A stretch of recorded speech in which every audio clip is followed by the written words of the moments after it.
宗主总算是好些了，这次太吓人了，就跟2年前火寒毒复发时一样吓人。什么叫一样吓人呢？明明是一样有惊无险。有惊无险，有惊无险。还是没有同路的消息吗？同路供出了13先生，我们不得不撤了大批的人手，又加上魏将军的事，所以我们追查的慢了一些。就算同路真的有什么问题，也不至于这么早就把我供出来。他们一定会留着他慢慢拷问的。现在外面的形势缓和了，你多加派一些人手，务必要尽早查出同路的下落。是，属下遵命。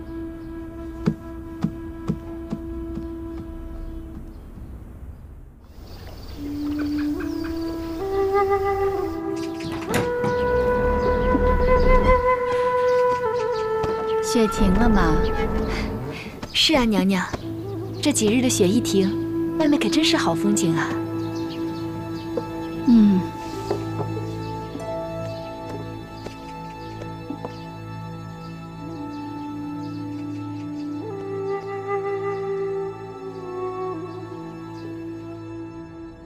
岳贵妃，近来身子不好吗？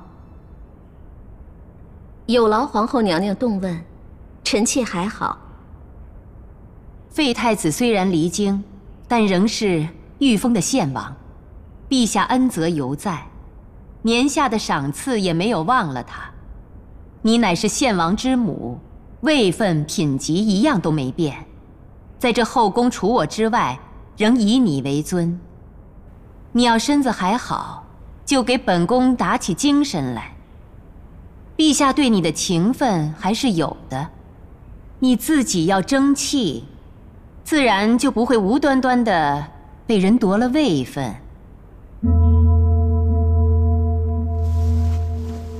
多谢皇后娘娘指点，臣妾自当恪守宫规，尽心尽力侍奉皇上。惠妃，啊，臣妾在。我命你抄写的佛经可写好了？那个佛经是上元节供太皇太后小佛堂用的，臣妾岂敢怠慢，日日抄写到深夜，必误不了娘娘的事。你以为14那日交给我就算不误事了吗？如若你的字迹草率或者抄写疏误怎么办？到时你的佛经不能用，10日又到了，迫在眉睫的，你让本宫拿什么来替换？娘娘所虑极是，不如恩准臣妾，今天也开始抄写佛经。都是宫中姐妹，再不济2个里面总能挑得出1个勉强可用的。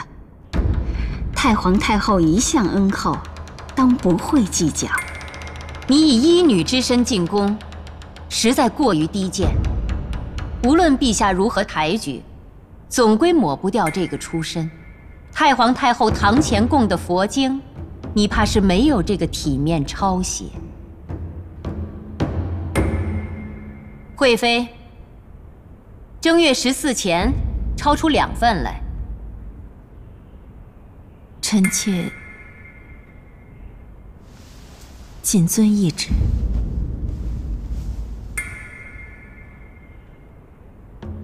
听说今天去正阳宫请安，皇后当众羞辱你，又是谁嚼的舌头？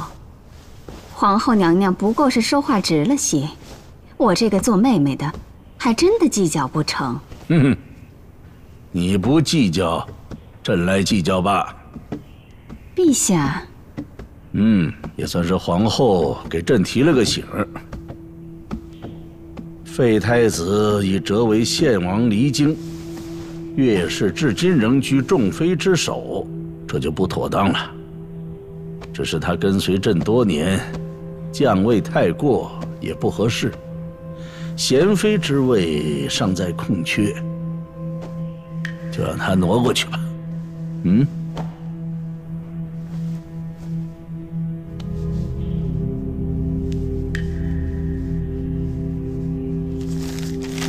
太子被废，岳贵妃就一定要降位吗？那是自然。自古后宫从来都是母以子贵，景琰如今是七珠亲王，你的位分必须要升，这也是规矩。朕不许你推脱啊！臣妾是医女出身，倒不在意什么位分，只要是姐妹们和气，大家安稳度日就好。娘娘，对，就是这个，快送过去吧。是。什么东西啊？是舒筋活血的膏药。惠妃姐姐这2天天天抄经，手都抄痛了，敷一些膏药，自然会舒服一些。为何要天天抄经呢？正月15要供奉太皇太后的佛堂，皇后娘娘要得急，又要双份，自然要赶一些。皇后到现在还一直难为惠妃吗？臣妾也觉得很奇怪。惠妃姐姐素来恭谨，皇后娘娘为何？为何？就你没心眼儿，到底为何？这还不是一目了然的事情吗？你忘了，当年皇后和惠妃同时怀胎，前后只差几天产子，2个孩子又同时生病。景婷虽然脚上落了点残疾，但总归是长大成人，活下来了。可是皇嫡子早夭，皇后娘娘自然是伤心。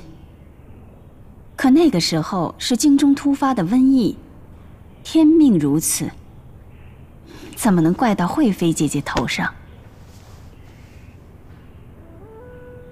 要是人人都能像你这样讲理就好了，但是心里的疙瘩，哪里是道理能够讲清楚的？这些年，皇后一看到惠妃，她就不舒服。景婷更是不好，朕都知道。不过惠妃能忍，景婷也过于平庸。皇后嘛，也就是刁难一下，再过分的事情也没有，所以朕便没管。陛下，景婷已经长大了，如今已是建衙开府多年的正经王爷，惠妃姐姐更是宫中的老人。要是得空，陛下还是劝劝皇后娘娘吧。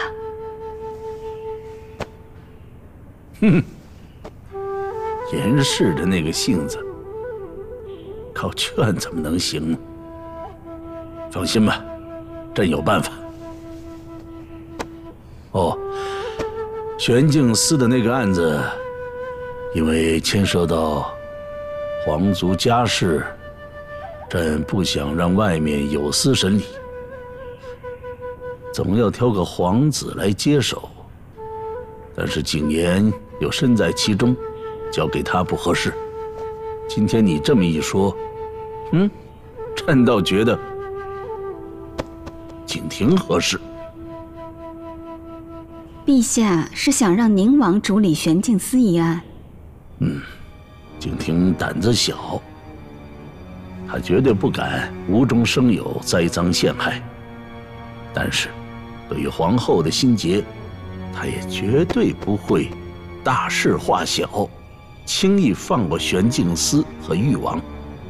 让景婷来主理此案，是再合适不过的了。陛下圣明。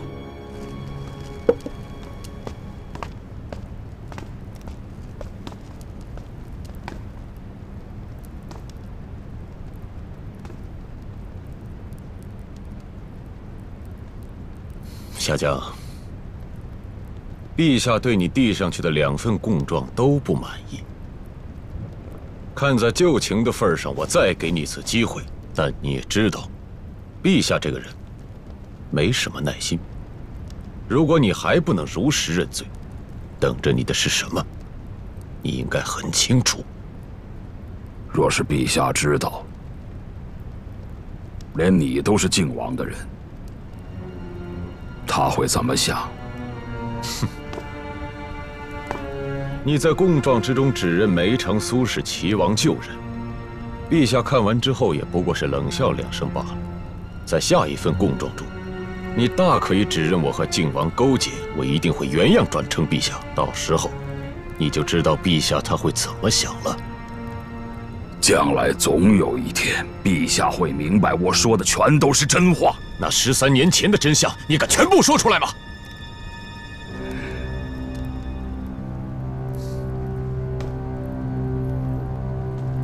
如果守尊大人想死不认罪，要多拖一点时间也没关系。反正你手下的2个少长史已经招认了，说是你曾经授意他们放劫匪进玄镜司，不必全力抵抗。我那是为了一举灭之。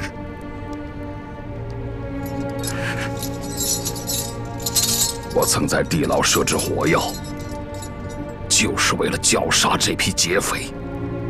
是你在查封玄镜司时抹去了火药的痕迹，也一定是你改了2个少长史的口供。只要陛下亲自提审他们，就会明白我的冤情。怎么设局的人是你，现在喊冤的人还是你呢？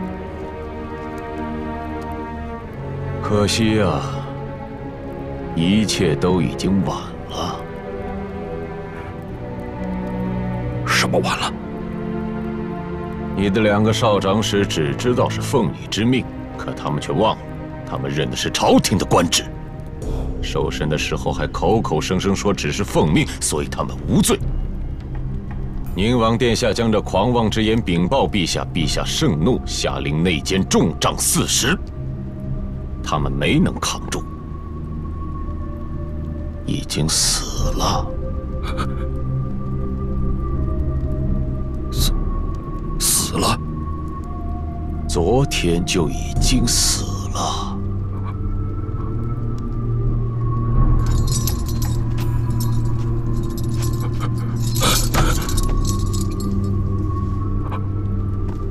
守尊大人，你有今天完全是自食其果。一个失去信任的玄镜使对陛下来说算什么？你心里应该很清楚。陛下现在已经越来越不想听到关于你的任何消息，再接下来，估计连我都不会再来看你了。在你死之前，你还得在这天牢里待上一段时间。我想你身上不止这一桩罪吧？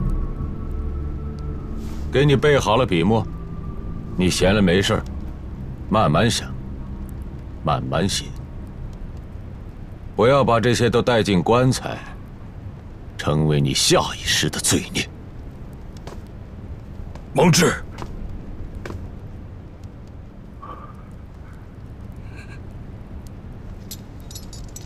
梅长苏的无尽之毒，真的解了？如果没有解，你还能活着在这里喘气吗？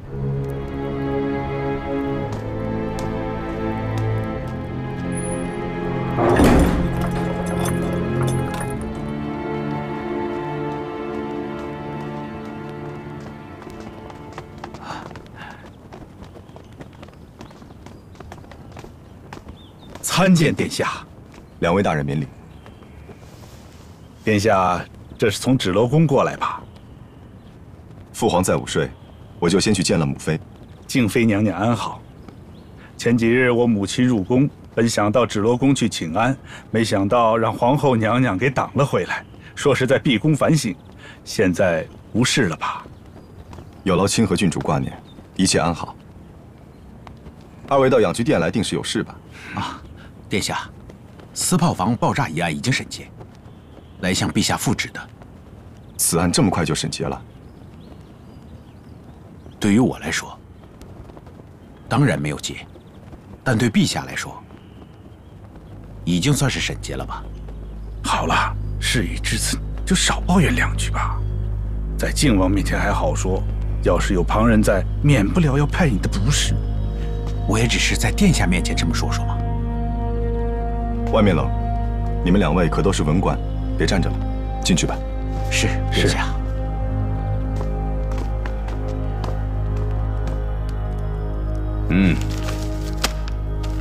很好，就按你说的办。明日发一道明诏，叫中书用印，直接免去朱越的爵位和职衔，你只管发落就是了。遵旨。玄镜司的案子嘛，景亭也问的差不多了。这个夏江啊，提起他来这就生气。这年节下没有开朝，但这几桩大事被传的是沸沸扬扬，大家都伸着脖子等着呢。行，朕就顺了他们的意，明日一道处置。那夏江可曾认罪？此事已经清楚明白，他不认又怎么样？夏江现在已经是乱了方寸，随意攀咬。他给朕的折子里说，那个苏辙在玄镜司自行招认，自己是齐王的旧人，你可相信？儿臣自小长在齐王府，苏辙若是齐王旧人，我怎么会不认识？可不就是这个道理吗？看来夏江确实是被逼急了。梅长苏与齐王，怎么可能扯上关系？陛下所说的可是那个在京中养病被尊为客卿的苏辙？去年霓凰郡主招新文士之时，臣曾与他有一席之谈，真是好文才呀。不过毕竟是在野之人，这心思嘛，拿不准。对，就是他。哎，朕让你去探望他，顺便请他指点你一下。你可曾去过？去过一次，说是病了，没见到人。然后呢？然后就没去过。啊？哎呦，你让朕怎么教你才好啊？别的不说，单就求财问贤这个架势，景桓就比你摆得好。儿臣与苏先生还是有来往的。当年，他用来击败百里奇的3个孩子，就在我府里当亲兵。年节时下，我也会给苏宅送些利礼过去。你以为这就够了吗？你可知那数日里，景桓是怎么笼络他的？皇兄笼络他，可有成效？这次他们强行把苏辙拖进了玄镜司，看来是没有笼络到，打算顺道一起收拾了。皇兄如此笼络都无成效，看来苏先生是不吃这一套。不瞒父皇说，我和沈大人一样，也曾与那位苏先生深谈过。此人经世学问深不可测，令人佩服。若只以谋士待之，只怕是难得其用。你说的是有些道理。不过苏辙这次因为你被无缘无故的牵扯，你还是应该趁此机会多去探望。此人嘛，洞悉时事甚为明达。你远离朝堂10年之久，朕呢，想让你尽快的进议。多与饱学之士交谈，确有进业。但不仅是儿臣，朝中大臣也不应该固步自封。既然要去，那么沈清和蔡清就随我一起前去吧。大家都是青年才俊，多切磋自然有好处。哼哼，你这个傻孩子，你还是没有明白朕让你去请教梅长苏什么？你把他们两个都叫上，不就是等于纯粹对谈学问吗？对谈学问有何不好吗？好啊！算了，由着你吧。看来你的事啊，只有朕替你多操心了。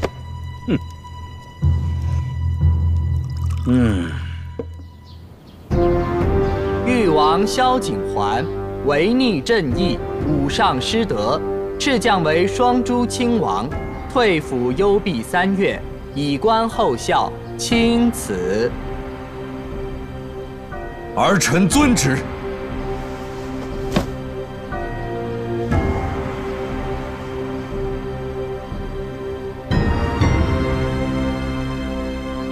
岳飞擅权，免岳氏贵妃之位，改封2品贤妃。敬妃娴雅淑德，甚合朕意。自即日起，晋为贵妃，加1品贤，令择吉日，行册封之礼。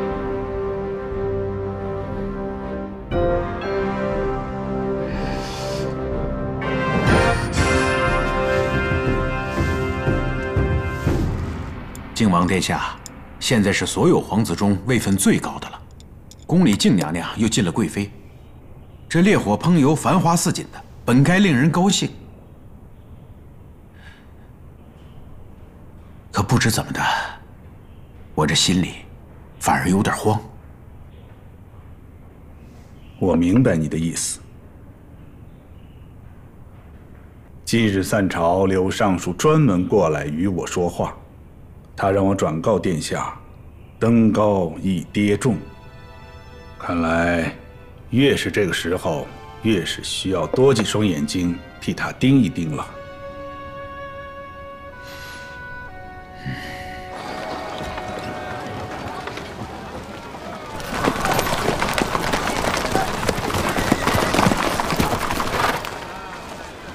靖王殿下，这是去哪儿啊？哦，我刚从苏先生那儿回来。苏先生见你了？哎，我又不是什么坏人，见我很奇怪吗？那他的病是好了吗？哦，怪不得刚才他脸色那么不好，原来是病了。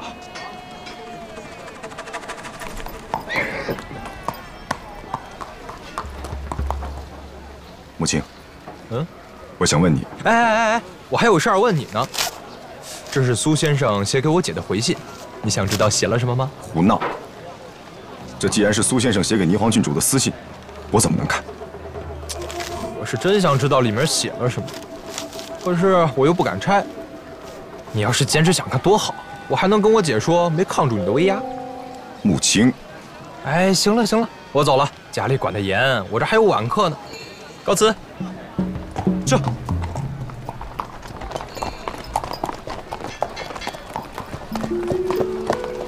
靖王殿下，您刚刚一直想问穆小王爷什么？我想问他，魏征是不是在穆王府？您的意思是，苏先生把魏征藏在穆府了？母亲刚才胡搅蛮缠，故意把话岔开，明显就是有诺在先，不能告诉我。算了，也不急在这一时。你派人去把蔡大人和沈大人请到苏宅。是。这。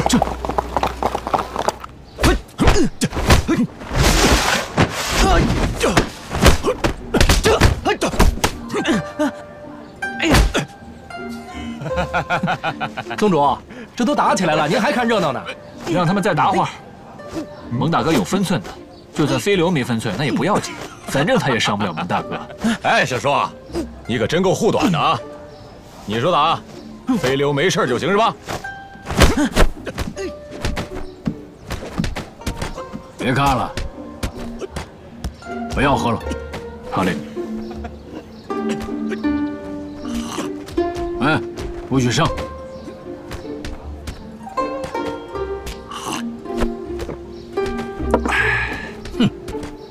燕大夫，您又生气了？哎呀，人都说生气伤肝，你这天天都怒气冲冠的，身体咋还这么好嘞？你还好意思说呀？为了你小子，我命都被你气短2个月了。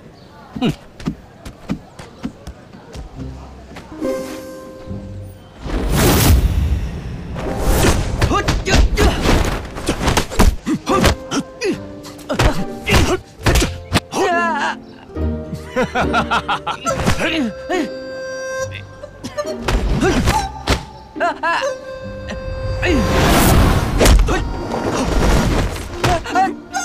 行了，别打了。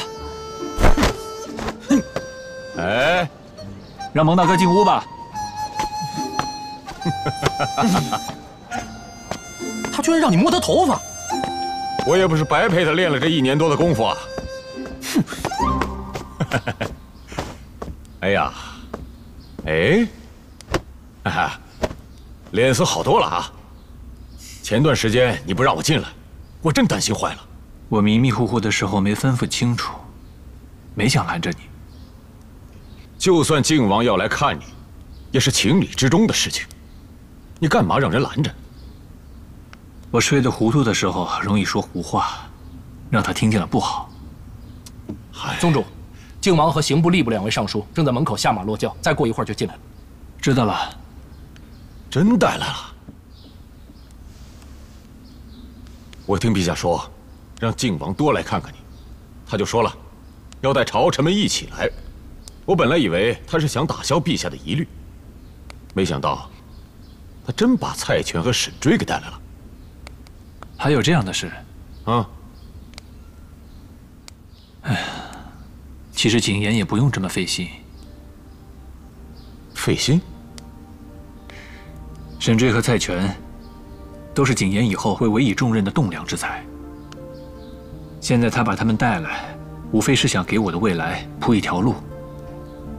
我想，以后在这里发生的一切都会销声匿迹，就好比那条密道，等大业完成了，也会消失得无影无踪。而我也会渐渐地淡出众人的视线。可景琰是个重情义的人，他带着这些重臣来认识我，就是想为我这个梅长苏准备一条顺理成章的晋升之途。这就对了，这才是靖王的真性情，也不枉费你对他费尽心血啊。我费尽心血不单单是为了景琰，大家有共同的目标，谁也不亏欠谁的。这话也不能这么说，你呀，毕竟是……他们快进来了，委屈蒙大哥翻墙出去吧。嗯。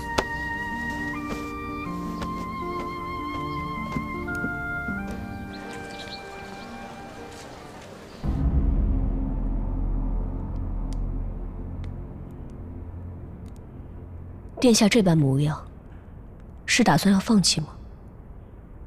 夏江在天牢里关着，父皇贬我为双竹亲王，朝中百官对我避之唯恐不及，我还能怎么样？当年赤焰案后，靖王被牵连，几乎算是被放逐在外，恩宠全无。位分也只不过是个低微的郡王。可如今殿下您仍然是亲王之身，宫中皇后犹在，朝中也有一定的实力，难道不比他当年好上太多？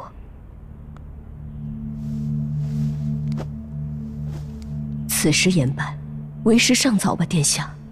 般若，若我不是亲王了，你今日还会来看我吗？会。若我被逐出京城，贬为庶民，你还会来看我吗？殿下，这些都是假想虚无之事，您又何必平白忧思呢？不会来了，对吗？也对，你是谋士，又是华族后人，身上背着未完成的任务，自然要找个值得辅佐的人。我既倒台，你自然不会再来。不是这样的，殿下。我累了，真的不想再斗了。殿下，夏江虽败，但是您并非到了绝境啊。2月，便是新任吏部中正官给各州士人定品之时，到时又会有一批新人进入朝堂，您可以重新培植亲信，再拾旧河山呢。般若，大势已去了。苏先生，不知道这次中正定品，您觉得？沈清，你们2个已经在这坐了1下午了，又吃了晚饭，怎么还要聊啊？苏先生已经很劳累了，你们改日再来请教吧。哎呦，天都已经黑了。老蔡倒是问完了刑律之事，可我才刚开始呢。2位都是治国的栋梁，苏某也是难得有机会可以和2位亲近，不必讲虚礼。请吧。中正定品取士，那是礼部的事，跟你有什么相干？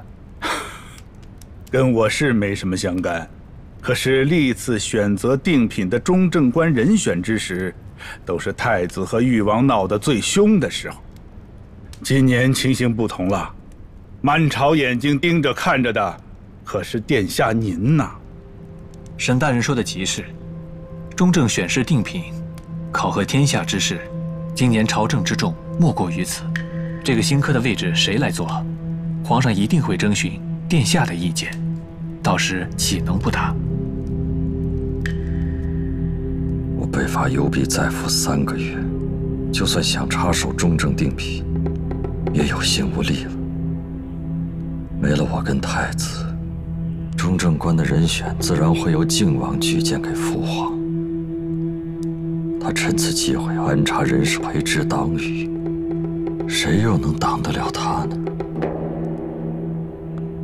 夏守尊让我告诉殿下，3月春猎将是反击一波的良机。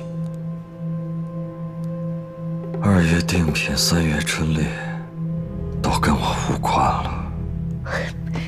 殿下，你听见般若的话了吗？我真的不想再斗了，我累了，不斗了。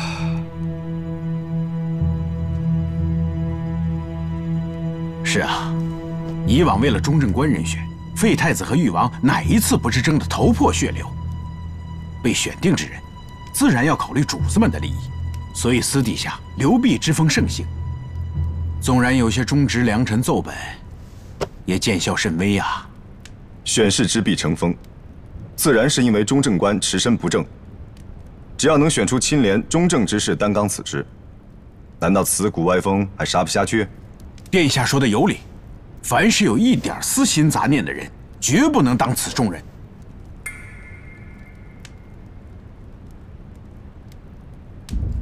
怎么，我们说的不对吗？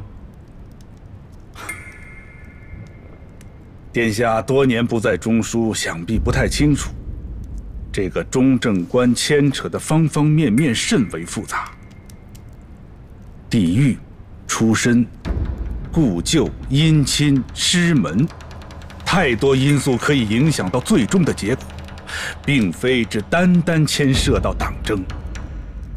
这个中正官不管谁会当选，想要杜绝流弊之风，必须要能够承受住各方的压力，自身还要保证绝对的清廉公允，才不会被人找出错事。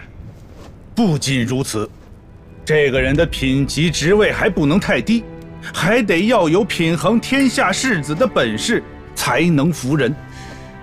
殿下您看，这个人既要有能力，又要有坚定的心智来抗衡各方的人情，还要清廉公允，选一个都难，更何况还有18个副中正呢。哎呦，你们2个说来说去，难道要让殿下迫于情势，圆滑求全吗？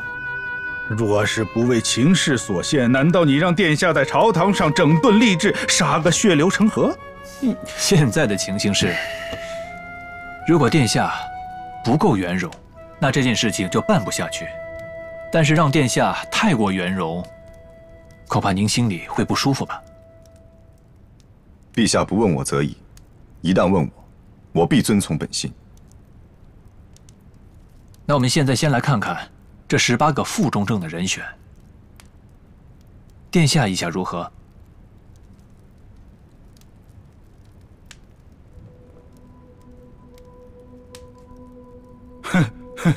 殿下别看我母亲清河郡主门阀复杂，亲朋好友一大堆，还真扛不住。为保清白，只能躲。我不怕，殿下指派我去，我就敢去。好，那这18个副中正的人选，就按照蔡尚书为模本。殿下还满意吗？好。选18个老蔡，这是要杀人呐！哎，你。那这中正官的人选呢？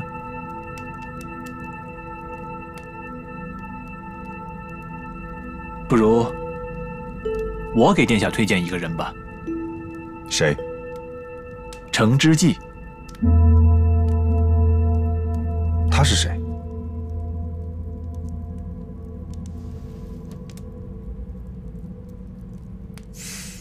凤阁阁老程之纪。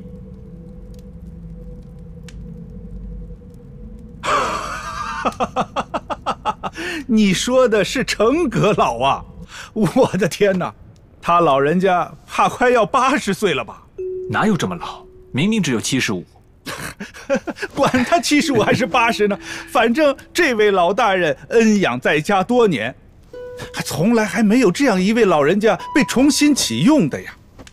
阁老虽是朝廷恩养的虚衔，但依制而言，仍是正一品的朝职，绝对有资格当选中正官一职。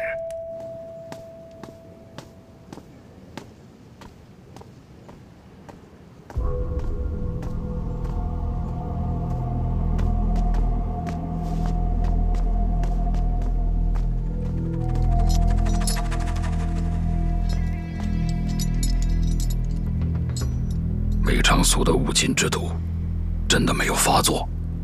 没有，据说休养的不错。靖王还专门带朝臣去见过他。不可能啊！真正的解药根本就不在库房，连夏春都不知道在哪里。那会不会他身边有医术高人？误禁丸乃玄境寺内秘药，江湖上没有人知道，不可能有人在短短几日之内就做出解药。如此说来，还真是奇怪了。哦，誉王那边安排的如何？誉王经过此败，已经一蹶不振。我跟随他这么多年，还从未见过他这副模样。誉王向来很能稳得住，怎会如此不堪？就算被贬黜了，他毕竟还是个亲王啊。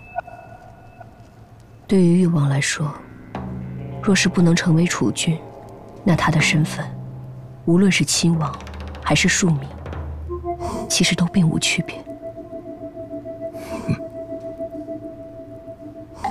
空有野心，只可惜在陛下心目中，储君的人选已再也没有他了。夏守尊都明白，他又何尝不明白呢？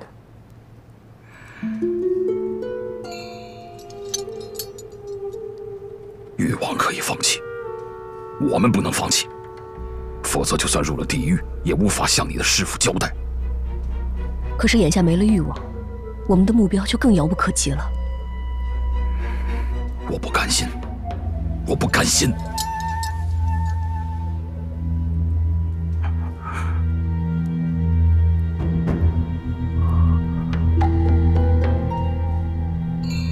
玄机公主曾经给你留了一个锦囊，对不对？对，师父说，万不得已的时候再行打开。那锦囊呢？般若一直贴身带着。打开它。现在？难道此刻还不到万不得已吗？若是朕错过了3月春猎的机会，我们就真的完了。打开它。